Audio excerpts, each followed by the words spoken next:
Hey everyone, this is James with WS News.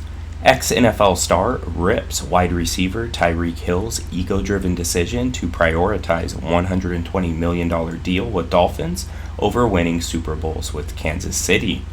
Miami Dolphins wide receiver Tyreek Hill had a meltdown after a 32-20 loss to the New York Jets in the regular season finale and intimated to the local media assembled that he wanted to be traded. Hill supposedly met with general manager Chris Grier and head coach Mike McDaniel and did not ask to be traded, but the damage to his reputation has already been done. This past Tuesday, Grier said that he and McDaniel met with Hill and the cards were laid out on the table. Hill was told that he can no longer pull himself out of games without a legitimate injury. This stemmed after Hill refused to play the fourth quarter of the Jets game. When the meeting was over, Hill never asked or demanded to be traded. There is an assumption in Miami that the issue is behind them and that Hill is looking forward to next season. Grier and McDaniel addressed the situation in front of the media after an hour-long meeting the previous day. But he never asked for a trade with me. Those were productive conversations. I will keep those between us, Grier clarified. The Dolphins GM also explained the potential cause of Hill's behavior during and after the season finale. The one thing I would say is, in a frustrating season, he was very emotional in a game where we had a chance, coming back from 2-6. All of that with him playing through his wrist injury just kind of bubbled to a point, he added. McDaniel shared his feelings about how Hill reacted, calling it unacceptable.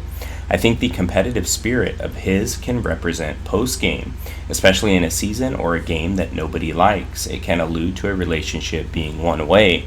It was very direct with him. He was very honest, and it was great terms that we were discussing, McDaniel revealed.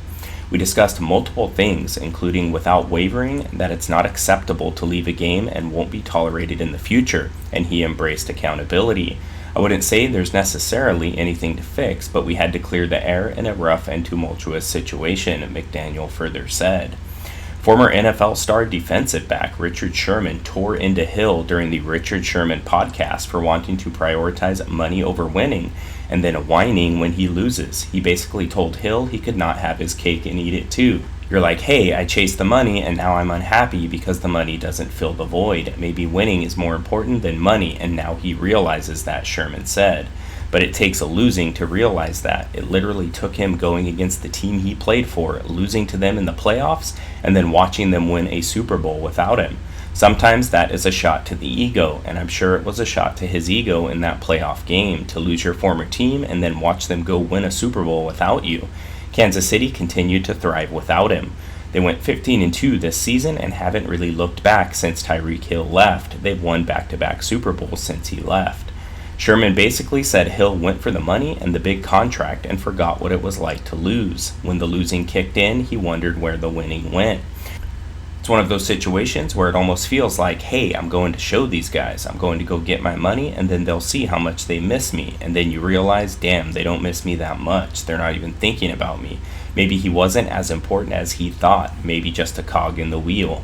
So let me know what you think about it in the comments section. I appreciate you for taking the time to watch this, and I will talk to you soon.